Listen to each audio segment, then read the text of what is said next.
I like these holes because sometimes they're really useful to line up the holes, so you know you've got a really good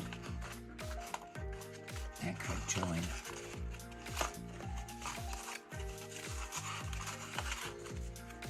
And also, of course, you can see you've got a good join if you just fold it together, and it shouldn't be too different. You shouldn't have too much of a variety, so suddenly it looks as though I can't even see the join.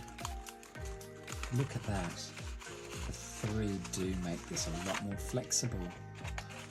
I'm loving this. This is amazing. Oh my goodness. Look at that, and that will allow me to do an endless mandala.